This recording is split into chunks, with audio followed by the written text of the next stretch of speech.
na-establish niya na magaling siyang lead counsel, attorney. Maganda. Alam niyo, nag-aral siya. Nakita natin. Nag-aral siya, nag-research siya, at saka talaga may mga jurisprudence siya at meron siya mga authority. Kaya lang ang yuktong ito, iba ang tema nito, iba ang dapat na naging pakay mo. Sapagkat lahat ng sinasabi mo dito, hindi ebidensya. Hindi katibayan lahat ng sinasabi mo dito. So, the objective mo, okay, nanonood sa akin ng taong bayan. Dapat mapababa ko ang pag-uunawa nila sa kaso na aming ihahain o sa depensa na aming hinihahain. Kasi basta't nag-deal ka sa mga technicalities maaring asipan ng mga tao, o bakit nagtatago na naman yan sa technicalities, no? Yung mga ganyan, bakit hindi niya na diretsahin? Kasi ako, Katunying, Jerry, sana ang gandang umpisa, no, sa sinabi niya. Ang vice presidente ay inosente. Pero wala tayong narinig na gano'n. Pero yung suntok na gano'n, talagang... Wala. Paano nga naman nila sasabihin yun? Hindi naman talaga inosente yan si Sara Duterte. Yan si Sara Duterte ay puno ng kayabangan. Yan si Sara Duterte ay puro lang hambog ba hambog. Sa Bisaya pa, hambugiro ka. Hambugira ka. Di ba? Ay, nakakahiya yun. Kasi kung yan po ay hindi na guilty yan, kung talagang malinis po yan si Sara, yung kanyang mga defense team na yan, hindi po gagamitin yung technicalities na yan. Kasi ang palagi nilang noon hanggang ngayon, technicalities po yung kanilang yung kanilang target. Yung kanilang number 1 na pandepensa. Walang kwenta. Sa Bisaya pa, why ayo? Why ayo? Anyari? Nakakahiya po. No? Tapos, yung kanyang mga lawyer na pinagkukuha po, yung mga nakapaligid kay Sara Duterte ngayon, alam mo yung mga may gatas pa sa labi, di ba? Parang hindi sigurado kung ano yung gagawin nila. Yan po yung kanilang mga pinagkukuhang ngayon, tagapagtanggol ni Sara Duterte. Yung nakikialam sa bloodbath kuno ni Sara Duterte. Ang tanong, si Sara Duterte ba, handa ba talaga sa bloodbath? Hindi po. Baka yung lawyer niya, yung pinasugod niya doon, pero siya, nagtatago sa ilalim ng mesa. Yan po yung katotohanan dyan, mga pre. Dito sa Facebook, sa isa nating yung nanonood dito ngayon, yan nagbaba po ako ng link dyan. Dito po tayo lumipat para yung piniplay ko pong video, marinig po natin. Yan, binaba ko po yung link. Click nyo lang po yung link. Diyan po tayo lumipat para yung piniplay kong video dito sa isa kong live, maano nyo, marinig. Diba, so, iniintay mo pala yun? Iniintay ko yun, Katunying. Iniintay ko yun kasi it will change the narrative. It will change the narrative. Lilihis. Diba? Imbes na maging defensive sila, sinasabi nila, inosente si Vice Presidente. Pero ang ginawa nila, nagsabi na naman sila sa ating konstitusyon, may pagpapalagay na ang lahat ng tao ay presumed innocent until proven guilty. Yung mga ganun Pero sa mga nakikinig na tao, babalik yung mga sinasabi nila noon. Kung wala kang tinatago, bakit ka natatakot? Yun yung tanong. Kung wala kang tinatago, bakit ka natatakot? Kung talagang malinis ka, di ba? Bakit puro technicalities? Di ba? Ganun lang naman po kasimple, di ba? Kung malinis ka, bakit nagtatago ka sa likod ng technicalities? Di ba? Tuloy natin. Di ba yung mga ganyan? Tandaan natin na itong yugtong ito is for the popular aspect of this impeachment kasi sabi nga ng Korte Suprema. Ang impeachment ay constitutional, ito yung mga usaping 2/3, all of the members, yun. Legal, yan, ebidensya yan. Itong makikita natin sa mga susunod na araw. At political. Itong yugtong ito, at yung summation at the end, yan ang magiging political. Dapat ini-exploit mo rin yan. Kaya ako, ang turing ko, kung sino ang mas, pareho silang magaling, pero ang mas nakaresonate sa mga taong nakikinig, mga ordinaryong taong katulad natin, si Congresswoman. So ayan mga pre, no? Klaro-klaro naman po na napapag-usapan po dito yung technicalities na lang po. Puro technicalities, no? So, kung ang gagamitin nilang panglaban dyan or pandepensa ay puro technicalities, wala. Lagapak. Lagapak po yan si Sara Duterte. No? Hindi po yan hindi po yan talagang kawawa siya dito. 'Di ba? Oh, kung ang depensa mo puro lang technicalities, hindi mo sasagutin yung totoong issue na yung mga pagbabanta, mga pagpatay, pagpugot ng ulo, 'di ba? Diyan pa lang, yan pa lang naman yung pinag-uusapan Kung hindi mo sasagutin yan, wala ka. Yari ka talaga. 'Di ba? Wala ka talagang impeach ka talaga, 'di ba? Pag na-impeach, tandaan mo Sara Duterte, pag na-impeach ka, wala na, tapos na yung career mo. Tapos na. Nakakalimutan ka na ng mga DDS. Sa bagay, kasi kami, kinalimutan ka na namin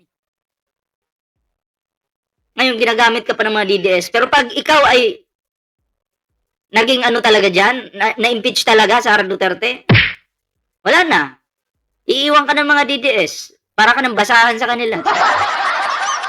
Wala na yung karir mo Sirang-sira na. Ayan, sa mga nanonood sa atin dito lipat po kayo sa link na binaba ko dyan sa comment. Kasi yung mga piniplay kong video dito, sa aking live na to, hindi nyo maririnig dyan. Okay? So ngayon, objection, Your Honor. Objection. Ano tayo, no? Dito tayo ngayon. Basahin po natin to mga pre. Ayan. Eto po. Post po ito ng Radyo Pilipinas. Ayan. News update. Formal nang naglabas ang Senate Impeachment Court ng subpoena laban kay Attorney Zolieca Lopez, Chief of Staff ng Office of the Vice President o OVP, no? Sa update na binigay ni Senate Impeachment Court spokesperson Attorney Reginald Tongol, opisyal na naihain at natanggap ng Central Records Unit ng OVP ang subpoena para sa Lopez kaninang alauna ng hapon.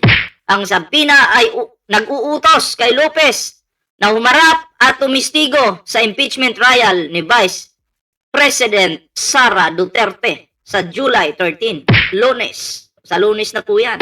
Kaya kita nyo itong si Lopez, parang sinisilihan po yung puwet. Diba? Biglang ewan ko kung nagpanic ba talaga, no? O sana naman sa 13, wag kang magdrama ha, wag kang umiyak. Pero kanina, may video po tayo nakita, no? Etong si Lopez, mga pre, may nakita po tayong video na, ano pa siya? May pananakot pang ginawa. May kayabangan pang ginawa, mga pre. Diba? O ano po yung kayabangan na yon? Ito po, panoorin natin, mga pre. Good morning, everyone. Good morning po. Prepare for Typhoon Inday. Narinig niyo yon? Good morning, everyone. Prepare for Typhoon Inday. Bagyo ba si Inday? Dapat bang katakutan si Inday? Yung bagyo nga yung natatakot Bagyo nga yung natatakot, di ba?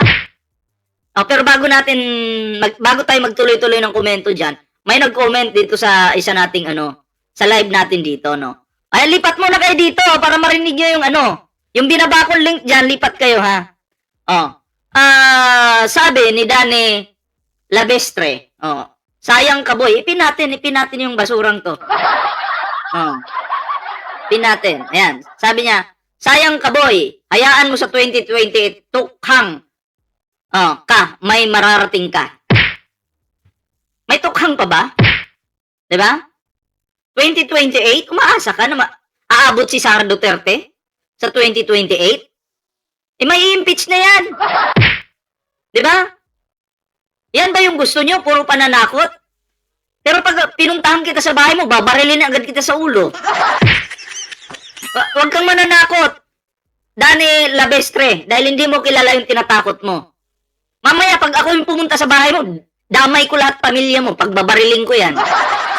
Ha? Okay nang ina mo ka, ikaw? Okay nang ina mo ka? Umayos ka. Baka pag ikaw pinuntahan ko sa bahay mo, pati nanay mo, tukhangin ko yan. Ipakain ko sa yung utak ng nanay mo. Ha?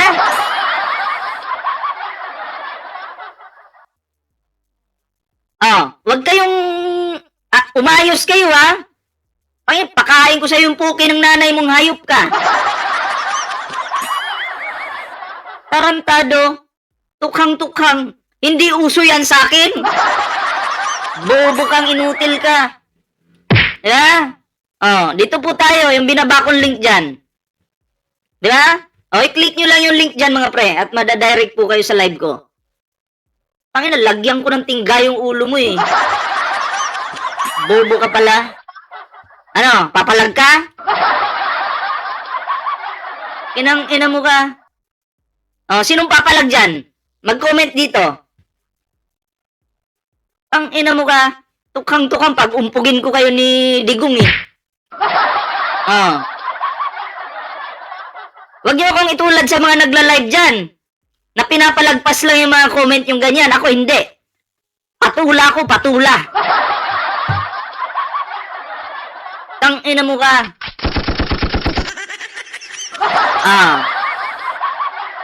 Ano? Palag! Bobo ka. Ayan, binaba ko po yung link, ha. Dyan po kayo lipat po tayo dyan. Ang inan to, kala mo naman untouchable ang puta, magko-comment ng ganyan. Yung pananakot, hindi uubra yun sa akin. Di ba? Yung mga pananakot na ganyan, mga tukhang-tukhang, tangina, pagtatadyakan ko kayo isa-isa dyan, eh. Di ba? Pagtatadyakan ko kayo isa-isa, eh. Mga bobo kayo. Sabihin niyo yung bahay niyo, tangina, pupuntahan ko kayo. Bobo ka. Kung mahal niyo yung buhay niyo, umayos kayo kasi yung kinukomentan niyo, okay? Hindi niyo kilala, 'di ba? 10,000 lang buhay mo, eh. 10,000 lang yung buhay mo, umayos ka. Baka bukas wala ka na. Barya ka lang. Yung buhay mo, barya lang, promise. Para sa akin, ang tingin ko sa mga buhay ng mga DDS, 10,000 lang po talaga. 10,000 lang yung halaga. Diba? Yun lang. 10,000 lang yung halaga. Diba? Kaya, kayo, umayos kayo. Tingnan nyo yung mga pinagkukontent ko sa Facebook, may sundalo pang pumalag doon. Bobong sundalong putang ina. Anong nangyari? Bakit mo ako binlock?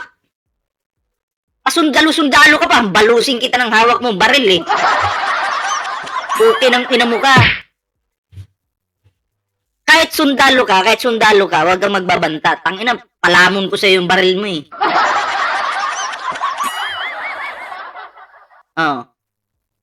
Ang tapang-tapang nyo sa comment. Magrarap na ba ako dito? Ay, nako. Tuloy natin. Sa gustong marinig po, yung mga piniplay kong video dito, katulad nito. Katulad po nito, no? Saan ba yun? Wait lang. Katulad po nito. Dito po tayo. Lipat po tayo dito kasi nakalive po tayo dito. Ayan. Dyan po tayo. Ito po. Ayan.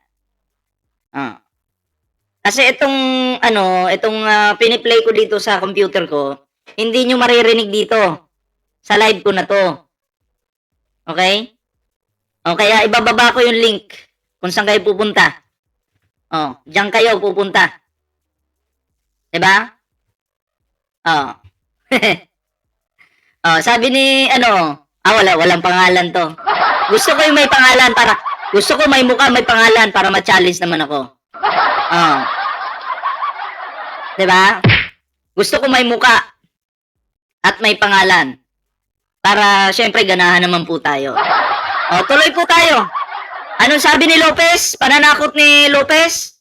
Good morning, everyone. Good morning everyone daw. Prepare for Typhoon Inday. Prepare for Typhoon Inday. Ah. Ni hindi nga si Inday nag-a-attend ng impeachment trial eh. Pero naniniwala na ako ngayon. Kasi pag si Lopez pumunta, to the rescue yan si Inday. Oh. Ha? Kala nyo no, tingnan nyo nun, di ba si Inday nagkulong doon kung saan nakakulong si Lopez, kinulong? Di ba? Nagkulong. Nandun sila sa isang kulungan, magkasama. Ang sweet naman. Ang sweet naman. Di ba? Pero naniniwala ako darating yan si Inday. Inday Sayad. Magpapakita yan doon. Oh. Magpapakita po yan mga pre.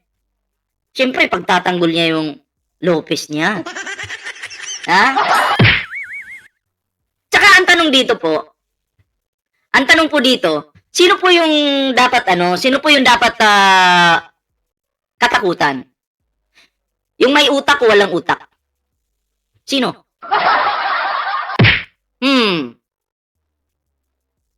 Si Sara Duterte, prepare daw sa Typhoon Inday. So, kailangan na ba silang matakot kay Sara Duterte na kulang dito? Kulang sa hindi man pag-iisip. Yung kulang sa kaalaman, utak. Kailangan ba? Wala dito eh. Ang dapat katakutan yung mga matatalinong tao. Hindi po yung mga walang bilang, walang silbi. No? Oh. Si Sara Duterte, ano bang alam niyan? Magyabang. Ano pa? Bumiyahe. Makipag-party-party. Ano pa? Oh. Yung mag-abroad. So, anong dapat katakutan dyan? Abangan po natin sa July 13 mga pre. Tingnan natin, no? Kung sino talaga yung mapapahiya doon. Tuloy natin. Maganda rin sila kasi usually pag bagyo wala sila. Kaya baka maganda rin po sila. Nakahanda naman po kami lahat. Ayan nakahanda naman sila lahat. Kaya maganda rin kayo, Sara Duterte, kasi kung bagyo nga daw, wala kayo. Nasaan kayo? Abroad. Ha? Wala naman talaga kayo pag bagyo eh. Nagre-relax kayo. Minsan nga nagre-resort pa kayo, di ba? Nandun kayo sa isang resort. Nagpapasarap. Sarap ng buhay. Sana all. Sana all talaga. 'Di ba? O sabi ni Roblox, ipaspalto mo muna mukha ni Digong kasi ang kapal-kapal ng mukha ni Digong butas-butas. Ang sama mo naman. Butas-butas na nga yung mukha ng tatay mo, nilalait mo pa. Huwag ka namang manlalait kay Digong, masama yan. Ha? Lynn Olaer, shoutout po sa'yo ha. And may binaba akong link dyan ha. I-click niyo po ito. Itong link na binaba ko, yan binaba ko dyan. I-click niyo po yan. Or di kaya hanapin niyo po yung live natin. Yan. Yung binaba kong link dyan. Yan po yung live po natin dito sa YouTube. Okay. Huwag mo lalaitin yung tatay mo. Tuloy natin mga preno. Wala na pala. Ito lang pala yung video. Short video lang pala to. Okay, anyway, move po tayo dito sa next topic natin mga pre. Ayan, ito po, no? May karugtong po. May karugtong. Lagi nilang sinasabi. Actually, sa kampo nila, hindi lang doon sa Zoom na 'yon.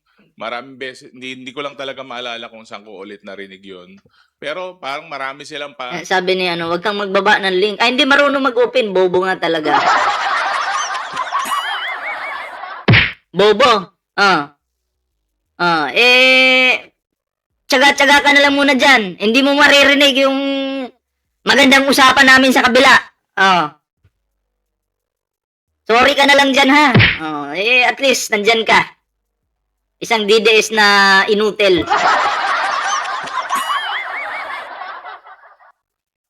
Tuloy tayo. Yung mga pananakot, mga threats na ganun. Kaya nga sabi ko, hindi biro yang ganyan. It's a grave crime. Kahit anong threat pa yan, wala. Yung conditional threat naman kasi palusot lang yan ng mga nag-grave threats eh. So palusot lang 'yon. So talagang yung mga ganyang bagay hindi pwedeng hindi maliit na bagay, yung hindi mo na lang papansinin, hindi mo hahayaan. That's a threat to the highest official of the land. And first time po na nangyari na yung pangalawang pinakamataas na opisyal, titrinethreaten yung Pangulo. First time po na trineten ng Vice President ang buhay ng pamilya ng Pangulo. Oo, first time in the Philippines. Di ba? Isang Vice President nagbanta sa Pangulo. Ang Vice President hindi rin nag-iisip dahil mahina nga yung utak. Hindi niya iniisip anong mangyayari sa kanya in the future. Maganda ba yon? Makakabuti ba sa kanya? O ikakasama niya? Hindi niya po inisip. Kulang nga sa utak eh. Intindihin na po natin. Abangan natin yung resulta. Pangulo at ng dating speaker. So, sabi ko nga, hindi ko mawari. Hindi ko maisip. Ano sir? Happy birthday, Idol. Sa 21 pa po yung birthday ko. Imbitado lahat ng mga patay gutom na DDS. Sabi nga sa amin sa Ilocano, maululaw yung nahihilo na ako. Hindi ko alam kung paano nila hahanapan ng paliwanag o explanation to. Talagang sot palu eh. Yun lang po on my part. Salamat. Grabe naman to pinagtatawanan lang naman si Sara Duterte. Diba? Hindi ko rin naman ramdam na itong mga kongresista na itong mga pre ay kinakabahan kay Sara Duterte. Sabi nga nila, preparado daw po sila, nakaprepare daw po sila. So, dapat mag-prepare din po itong kampo ni Sara Duterte, lalong-lalo na si Sara Duterte at Lopez, no? Kasi si Lopez pinasabpi na, malamang si Sara susunod yan. Kung saan si Lopez, nandun kasi yan eh, di ba? So, yun, hindi ka pwedeng magyabang-yabang dun, Sara Duterte, na mamimiluso po ka dun. Bawal yun. Oo, Vice President ka pa naman, di ba? So, gamitin mo ng tama yung pagiging Vice President mo. Huwag kang mamimiluso po sa impeachment. Kasi, nako, baka madagdagan lang yung problema mo, Sara. Payo ko lang kasi masyado kang, kampante at hindi mo iniisip yung mangyayari, no? Or yung mga pinagsasabi mo. Hindi mo iniisip kung ano yung magiging epekto. Ha? Basta nasa isip mo lang siguro, malakas ako. Duterte ako. Pero tandaan po natin, Duterte ka lang. Yung kinakalaban mo, Marcos yan. Oh, kaya lumugar ka. Sara Duterte, lumugar ka. Lumugar ka. Matuto kang lumugar. Hindi pwedeng magbida-bida. Alam namin, kulang ka sa pansin. Pero wag mong wag mong pairalin yung pagiging kulang mo sa pansin. Di ba? Sana, gumamit ka nito. Ito ba? Ito yung kailangan, no? Hello? Ito. Oh. Naalala ko tuloy yung yung binigyan niya ng trapal. Butas pa na trapal yung binigay, ha? Galing mo, Sara. Galing mo talaga, Sara Duterte. Ha? Antibay po ng Vice President ng mga DDS. Namimigay ng trapal na butas. Tuloy po natin, mga pre, no? Next topic po tayo. Ano ba to? Ito, may mensahe po si Inday. Ano ba yung mensahe ni Inday? Pasensya na sa mga nanonood dito, hindi nyo po maririnig mensahe kasi dalawang live po ito eh. Exit nyo po itong live na to, may isa pa po akong live. Doon po kayo punta. Okay? Para marinig nyo po itong ipi-play kong video dito. Yung nasa nasa cellphone natin. Unang-una, pinapaabot ko sa ating mga opisyal ng pamahalaan na itigil na muna natin yung pamumulitika. Itigil na muna natin yung sabi ni Sara Duterte. Ulitin natin. Unang-una, pinapaabot ko sa ating mga opisyal ng pamahalaan. Unang-una, pinapaabot ko sa mga opisyal ng ating mga ng pamahalaan, mga opisyal. Itigil na muna natin yung pamumulitika. Na itigil na muna natin yung pamumulitika. Yan po yung sabi ni Sara Duterte. Sa mga opisyal po ng gobyerno, sabi ni Sara Duterte, itigil nyo na daw po muna yung pamumulitika. Sabi ni Sara. Pero ano pong sabi ni Sara Duterte nung mga nakaraang buwan lang? Ako, si Sara Duterte, tatakbong presidente ng Pilipinas sa 2028. Galing talaga ni Sara. Ang galing-galing. Tigil nyo na yung pamumulitika. Pero sino yung naunang mag-announce na tatakbo siya ng pagiging presidente sa 2028? Di ba siya? Atat na atat, ang layo-layo pa, Sara. Ang layo-layo pa po. Tapos tatakbo daw siyang presidente, sana all. Oh, may bilang ka ba? Wala kang bilang sa amin, Sara Duterte. Presidente ka ng mga adik, pwede. Presidente ka ng mga bangag, pwede, Sara Duterte. Diba, yung mga presidente ng mga lutang, dun ka nababagay. Okay? So, suportahan ka namin. Presidente ng Inidoro, pwede. Pero presidente ng Pilipinas, dapat may utak ang uupo dyan. Yung meron nito. Yung hindi puro gala yung ginagawa. Diba? Yung hindi puro gala yung ginagawa. Eh si Sara puro gala eh. Lakwatsa. Lakwatsera. Lakwatserang palaka. May ganun kasi no na lakwatserang palaka. May na ganun eh. Oh. So, Sara, wag kang magpayo kung ikaw naman mismo ginagawa mo. Nag-announce ka pa nga. Diba? At pananawagan nila ng transparency and accountability, pero ang totoong pakay nila ay ang kanilang mga sariling political interest. Pangalawa, sa atin pa ring mga opisyal ng pamahalaan, natutukan natin ang kaayusan, O tutukan na po natin yung kaayusan ng kapayapaan. Kapayapaan. Sabi ni Sara Duterte, tutukan daw po natin yung kaayusan, kapayapaan, at kaunlaran. Pero anong ginawa mo, Sara Duterte? Nagbabanta ka? Nagmumura ka? Minumura mo yung yung Pangulo? Gusto mong tanggalan ng liig yung Pangulo? Asan yung kapayapaan doon? Diba? Kaunlaran?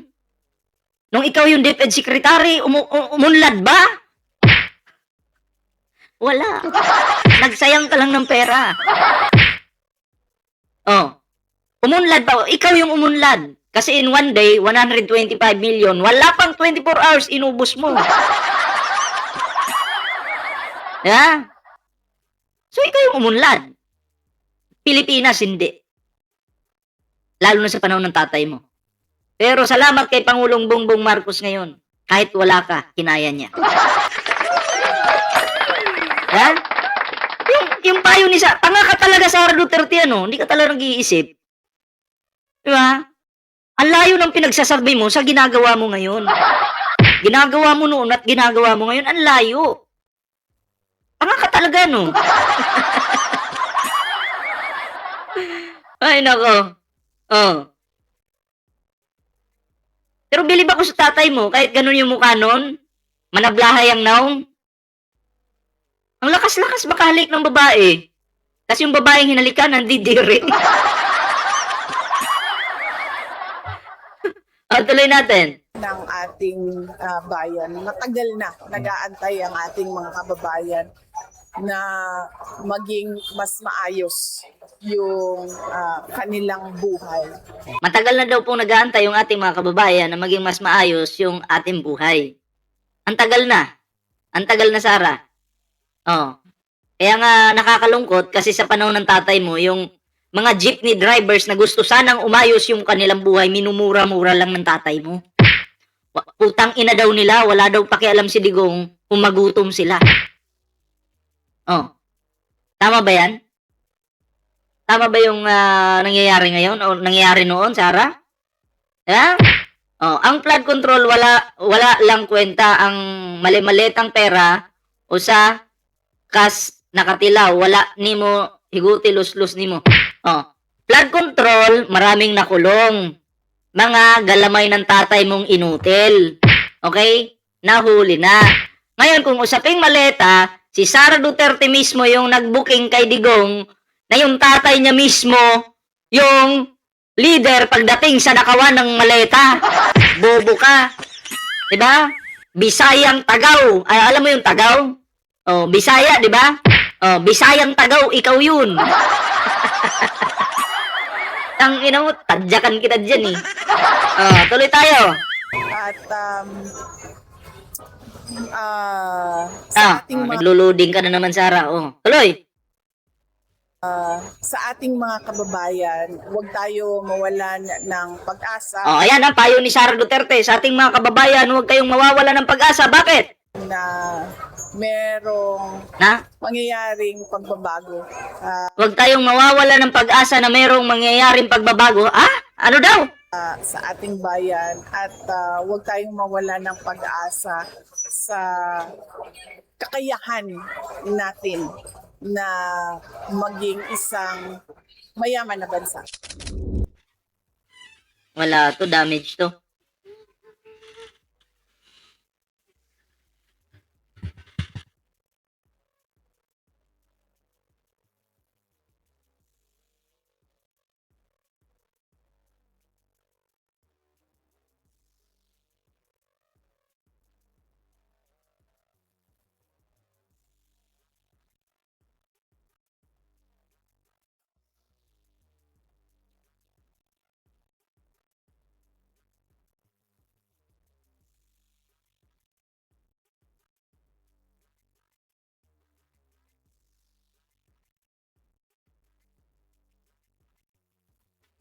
Alright, tuloy natin to mga pre, no?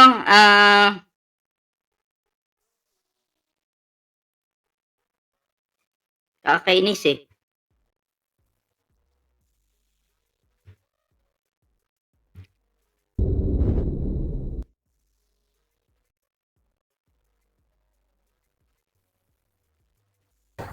Unang-una, pinapaabot ko sa ating mga opisyal ng pamahalaan. Katulad nito, si itong bobong ano na to, itong putang inan to. Sabi niya, hala, ang flood control, wala lang kwenta ang mali-malitang pera. Usa ka sa nakatilaw, wala nimo mahiguti, lus-lus nimo. Yung flood control kasi na yan mga preno, sabi nga ni PBBM, if ako ang mastermind sa flood control na yan, bakit ko ibubuking yung sarili ko? Bakit ko sasabihin or bakit ko papaimbestigahan na itong nakawan na to galing din sa akin? Si Digong na po mismo yung nagsabi, maghanap kayo ulit ng mga Marcos. Okay? Maghanap kayo ulit ng mga Marcos kasi yun talaga ang susolusyon sa nakawan sa gobyerno. So ngayon, naghanap kayo ng Marcos, hinanap ninyo si Pangulong Bongbong Marcos para masolusyonan ang flood control issue na yan. Ngayon, nung nandyan na po ang Pangulong Bongbong Marcos, yung mga magnanakaw, mga kawatan, mga buwaka ng ina nyo, puki ng ina nyo, dyan, na mga kakampi ni Digong, nabuking, yung iba nakulong. Tapos ngayon, ang nakakatawa po, sasabihin ninyo na ang Pangulo ang mastermind. Tapos idadamay pa tayo na nakatanggap daw tayo ng maleta. Tangina, alam nyo kayo, umayos kayo ha. Oh, yung maleta na yan, marami ako dito. Pero yung tumanggap na may lamang pera, mahirap yun. Di ba? Mahirap na ano yun, mahirap na paratang yan. Di ba? Pero kung sasabihin nyo na nakatanggap talaga ako ng maleta, di ba? Masasabi ko lang naman, hindi po totoo yan. Kasi, saan ba nakasave yata yun sa cellphone ko eh? Saan na ba yun? Wait lang, hanapin ko. Kasi, pinipilit nyo eh. Papakita ko yung maleta na sinasabi ninyo.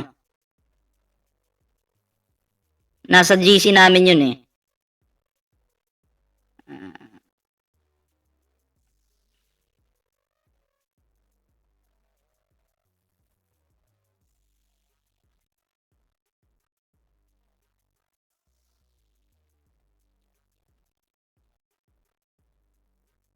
Wait lang. Ewan ko, na-post ko yun sa ano mga pre, na-post ko yun sa aking Facebook yata. Okay, yung mali-malitang pera. Ay, nandito pala, pakita ko sa inyo mga pre. Ito na yung mali-malitang pera. Aamin na po ako. Sige na. Ako po ay aamin na ngayon na si Ballpoint Man po ay isa po, no? Sa nakatanggap ng mali-malitang pera na yan. Ito na.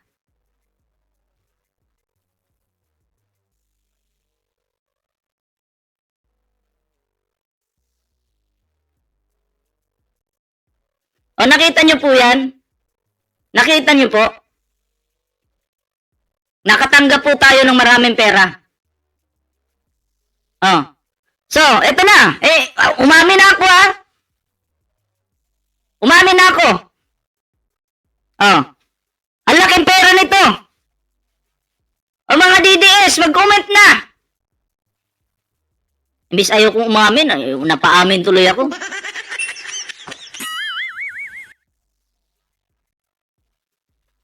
Oh. Anong masasabi nyo dito mga DDS? Oh, anong komento nyo dyan? Ito po.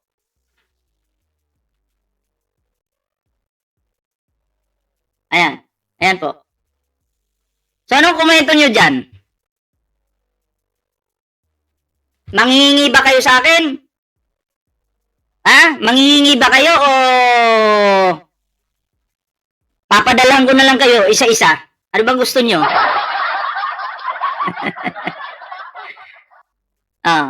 Alam nyo kayo kasi, ang galing nyo kasing ang galing yung magsabi na kesyo ikaw, nakatanggap ka, ganyan. Sige na, ako umamin na. Magkano po ito? Isang meeting lang namin ito. Ayan paldo agad. Isang maleta kami niyan. Magkano ba yung laman ng isang maleta? Siguro 5 million. 5 million siguro. Ha? 5 million po ang laman ng isang maleta. So, nabigyan po ako. Ayan. Padala ni Dutae. Padala po yan ni Dutae mga pre. At least, di ba? Mabait. Mabait po tayo. Umaamin tayo. Wala nang mga DDS biglang nawala Kaya abangan po natin mga pre sa July 13. Ayan haharap po itong si Lopez mga pre. Itong malapit po kay Sara Duterte. At kampante naman po itong si Lopez kasi sinasabi niya na siya ay kumbaga sasamahan. Wala naman totaling sinabi na sasamahan pero kampante siya na humanda kayo sa Typhoon Inday. Diba? Typhoon Inday. Humanda kayo. Kaya, shoutout sa mga gustong manghingi dyan. Ayan, Ayan, dami naming maleto, Mga DDS. Ang paslupan DDS. Inang-ina niyo, mga bobo kayo. So, ayan, July 13 po. Monday po yan. Monday po. Ayan, so,